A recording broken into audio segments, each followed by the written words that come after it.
अभी 1 मिनट के अंदर हम आपको ऐसा 4 पॉइंट बताएंगे कि इसको जानने के बाद आप किसी भी नंबर को रोमन नंबर में बहुत आसानी से लिख सकते हैं, चाहे वो जितना बड़ा भी नंबर हो। और रोमन नंबर से रिलेटेड क्वेश्चन कॉम्पिटिटिव एग्जाम में पूछे जाते हैं और सबसे ज्यादा इस तरह का क्वेश्चन रेलवे के एग्जाम में पूछा जाता है। तो इस वीडियो में हम आपको ऐसा 4 पॉइंट बताएंगे रोमन नंबर सिस्टम के बारे में कि इसको जानने के बाद आप इस तरह के किसी भी नंबर को बहुत आसानी से रोमन नंबर में लिख सकते हैं, या फिर कोई नंबर पहले से ही रोमन नंबर में लिखा हुआ है तो उसको आप डेसिमल नंबर में भी लिख सकते हैं। तो आइए सबसे पहले उन 4 पॉइंट के बारे में बात करते हैं। इसके पहले अगर आपने हमारे चैनल को अभी तक सब्सक्राइब नहीं किया है तो सब्सक्राइब करके नोटिफिकेशन बेल को ऑन कर लीजिए, क्योंकि हम ऐसे ही नॉलेजेबल वीडियो इस चैनल पर रेगुलर लेकर के आते रहते हैं। तो किसी भी नंबर को रोमन नंबर में लिखने के लिए जो 4 चीज आपको पता होना चाहिए, उसमें से पहला चीज है कि ये इतना आपको याद ही होना चाहिए। 1 को I लिखते हैं, 5 को V लिखते हैं, 10 को X लिखते हैं, 50 को L लिखते हैं, 100 को C लिखते हैं, 500 को D लिखते हैं और 1000 को M लिखते हैं। ये इतना तो आपको पता ही होना चाहिए। तो ये हुआ पहला पॉइंट। दूसरा पॉइंट जो आपको पता होना चाहिए वो ये कि V, L और D यानी कि इन तीनों को आप कभी भी रिपीट नहीं करेंगे, नॉट बी रिपीटेड। जैसे रिपीट आप करते हैं ना, जैसे 1 को I लिखते हैं और 2 को डबल I लिख देते हैं, है ना, 3 को ट्रिपल I लिख देते हैं, इस तरह से रिपीट करते हैं। लेकिन इन तीनों को आप कभी भी रिपीट नहीं करेंगे, कभी भी ऐसा 2 बार नहीं लिख सकते हैं। तो दूसरा पॉइंट आपको हुआ कि V, L और D को कभी भी रिपीट नहीं करना है। अब देखिए तीसरा चीज आपको क्या पता होना चाहिए। तीसरा चीज आपको पता होना चाहिए कि I, X, C और M इन तीनों को रिपीट कर सकते हैं, लेकिन मैक्सिमम 3 टाइम्स, है ना, कैन रिपीट मैक्सिमम 3 टाइम। 3 बार से आप ज्यादा रिपीट नहीं कर सकते हैं। किसको? इन चारों को, है ना। तो अभी तक आपको हम 3 पॉइंट बताएं। सबसे पहला कि ये इतना चीज आपको याद होना चाहिए, और इसमें से ये तीनों जो है ये कभी भी रिपीट नहीं होगा, और ये जो 4 है ये रिपीट तो होगा लेकिन मैक्सिमम 3 टाइम्स तक। तो 3 पॉइंट हो गया। और चौथा पॉइंट जो आपको पता होना चाहिए, आपको पता भी होगा कि अगर जैसे यहाँ पर लिखा हुआ है 5 लिखा हुआ है, तो 5 के अगर राइट हैंड साइड में अगर 1 लिखते हैं तो इसका वैल्यू बढ़ जाता है और ये 6 हो जाता है। और अगर यही 5 के लेफ्ट हैंड साइड में अगर 1 लिखते हैं तो वैल्यू घट जाता है और ये 4 हो जाता है। यानी कि लेफ्ट हैंड साइड में लिखने से वैल्यू घटता है और राइट हैंड साइड में लिखने से वैल्यू बढ़ता है। तो ये हुआ चौथा पॉइंट। अगर इतना आपको पता है तो आप किसी भी नंबर को रोमन नंबर में आसानी से लिख सकते हैं। हालांकि इसके अलावा भी और 1-2 पॉइंट है जानने के लिए, लेकिन वो जब बहुत बड़ा नंबर के बारे में पूछेगा तब, तो हम इसके बारे में लास्ट में बात करेंगे। सबसे पहले हम 12 से 1500 तक अगर रोमन नंबर में पूछेगा तो कैसे इसको बहुत आसानी से लिख सकते हैं उसके बारे में बात करते हैं। तो देखिए अब बात करते हैं जहां पर आप गलती करते हैं, कंफ्यूजन जहां पर होता है और जहां पर गलती होने का संभावना रहता है, उसके बारे में बात करते हैं। तो उसके लिए हम कुछ स्पेशल नंबर को यहाँ पर लिए हैं, इसको रोमन में हम लोग लिखते हैं। इसको लिखने में आपको जो कंफ्यूजन है ना वो दूर हो जाएगा। लग रहा होगा ये नंबर आसान है, लेकिन यहीं से आपका कंफ्यूजन दूर होगा। देखिए अगर हम यहाँ 20 को लिखें रोमन में तो कैसे लिखते हैं। अगर हम x लिखते हैं तो इसका मतलब 10 होता है, और इसको अगर 2 बार लिख देंगे तो क्या हो जाएगा? 20 हो जाएगा, है ना। उसी तरह से अगर 30 को लिखेंगे तो 3 बार 10 लिख देंगे, 3 बार 10 लिखेंगे तो ये कितना हो जाएगा? 30 हो जाएगा। लेकिन आप 40 को 4 बार 10 नहीं लिख सकते हैं, क्योंकि हम आपको बताए थे कि x को रिपीट कर सकते हैं लेकिन मैक्सिमम 3 टाइम्स। तो अब क्या करेंगे? तो अब हम ये देखेंगे कि 40 के बाद कोई ऐसा नंबर है जिसका रोमन हम जानते हैं। तो हाँ, 50 का जानते हैं, 50 का L होता है। तो अब यहाँ पर क्या करेंगे? यहाँ पर 50 लिखेंगे L, तो 50 हो गया। लेकिन हमें 40 लिखना है तो क्या करेंगे? 10 कम कर देंगे। इससे 10 कम करेंगे तो इसके लेफ्ट हैंड साइड में 10 लिख देंगे, है ना। आपको बताए थे कि लेफ्ट हैंड साइड में लिखने से वैल्यू घट जाता है और राइट हैंड साइड में लिखने से बढ़ जाता है। तो अगर 50 के लेफ्ट हैंड साइड में हम 10 को लिख दें तो ये कितना हो जाएगा? 40 हो जाएगा। और अगर हम 50 के राइट हैंड साइड में लिख देते हैं 10 को, तब ये 60 हो जाता है ना। राइट हैंड साइड में लिखेंगे तो 10 बढ़ जाएगा तो ये 60 हो जाएगा। इस तरह से हम लोग लिखते हैं। अब देखिए मान लीजिए 70 को लिखना है तो क्या करेंगे? ये 50 हो गया और इसके राइट हैंड साइड में 2 बार 10 लिख देंगे तो 50 और 20 70 हो जाएगा। 80 को लिखेंगे तो फिर वही करेंगे, 50, 60, 70, 80 हो गया। लेकिन अब यहाँ पर 90 को आप ऐसे नहीं लिख सकते हैं कि 50, 60, 70, 80, 90 ऐसे नहीं लिख सकते हैं, क्योंकि इसको आप 3 ही बार रिपीट कर सकते हैं। तो अब क्या करेंगे? तो फिर से हम ये देखेंगे कि 90 के बाद कोई नंबर है जिसका रोमन हम जानते हैं। तो हाँ, 100 का जानते हैं, 100 को C कहते हैं, है ना। तो अगर 100 को C लिखते हैं तो ये हो गया 100। अब 100 में अगर हम 10 कम कर दें तो 90 हो जाएगा। तो क्या करेंगे? 10 को लेफ्ट हैंड साइड में लिखेंगे। लेफ्ट हैंड साइड में लिखेंगे तो 10 कम हो जाएगा 100 में और ये 90 हो जाएगा। उसी तरह से अगर हम यहाँ पर ये 100 हुआ और इसके राइट हैंड साइड में 10 लिख देते तो ये 10 बढ़ जाता, नहीं कि 110 हो जाता, है ना। और एक बार इसको लिखेंगे तो 120 हो जाएगा, फिर लिखेंगे 130 हो जाएगा, इस तरह से।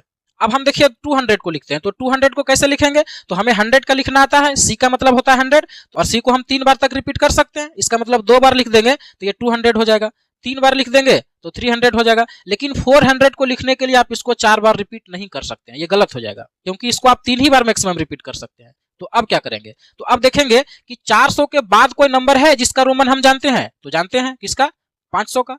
500 को क्या बोलते हैं, डी बोलते हैं। तो यहाँ पर हम लिखेंगे डी, यानी कि 500 लिख दिए, और 500 में अब 100 को कम कर देंगे तो ये 400 हो जाएगा। और 100 का मतलब क्या होता है, सी। इसका मतलब इसका लेफ्ट हैंड साइड में जब सी लिखेंगे तो ये 400 हो जाएगा। ये 500 और 100 ये कम हो गया तो कितना हो जाएगा, 400।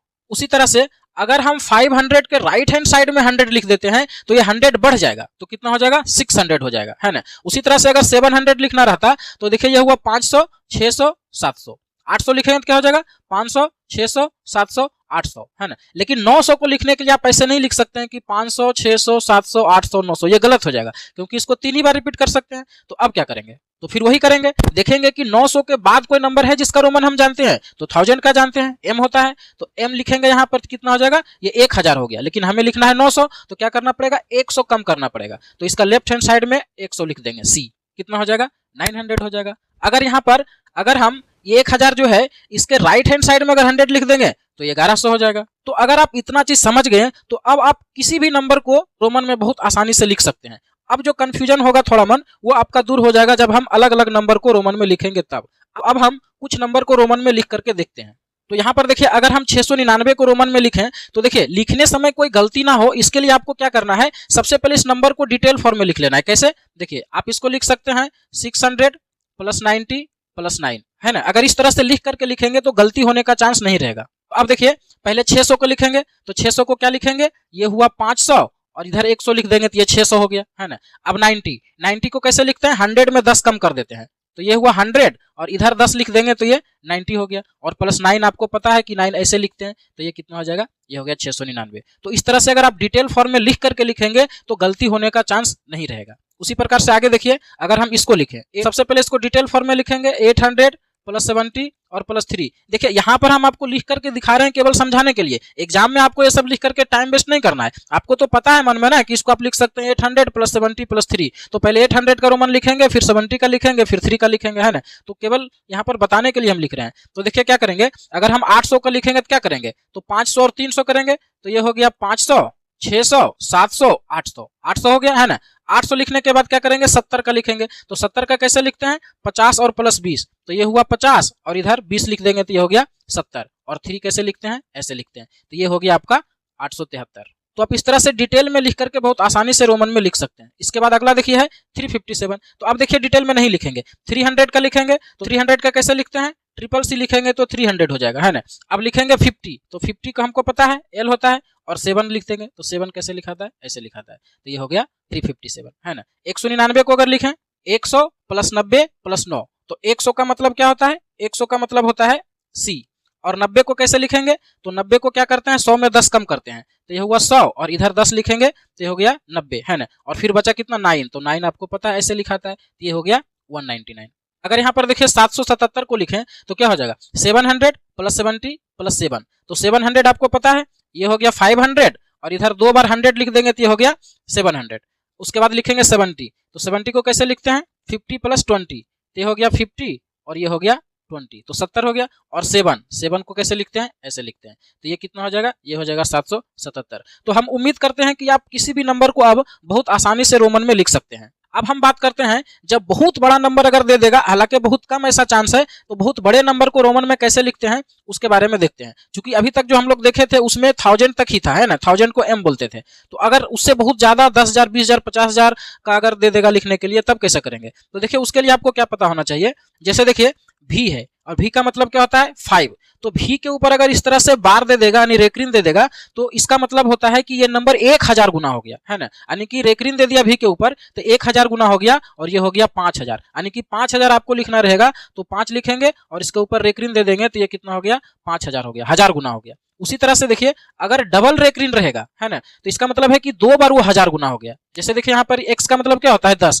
और इसके ऊपर डबल रेकरिन दिया हुआ है, इसका मतलब ये 2 बार 1000 गुना हो गया, तो ये नंबर कितना हो जाएगा, इतना हो जाएगा। हालांकि इसका जरूरत आपको नहीं के बराबर पड़ेगा, फिर भी जानकारी के लिए हम आपको बता दिए। तो अगर कभी ऐसा आपके पास आ जाए, जैसे अगर लिखा रहे L और एल के ऊपर में एक बार या 2 बार बार लगा रहे हैं, इसका मतलब देखिए क्या हो जाएगा, एल का मतलब तो 50 होता है और एक बार अगर रेक ऋण है तो इसका मतलब 1000 गुना ये हो गया, यानी कि कितना हो जाएगा, ये 50,000 हो गया, है ना। और अगर 2 बार है तो और 1000 गुना हो जाएगा, मतलब और इस पर 3 जीरो आ जाएगा, है ना। तो इस तरह से होता है। तो उम्मीद करते हैं कि ये वीडियो आपको अच्छा लगा होगा। अगर अच्छा लगा तो लाइक और शेयर करिए और ऐसे ही वीडियो देखने के लिए इस चैनल को सब्सक्राइब कर लीजिए।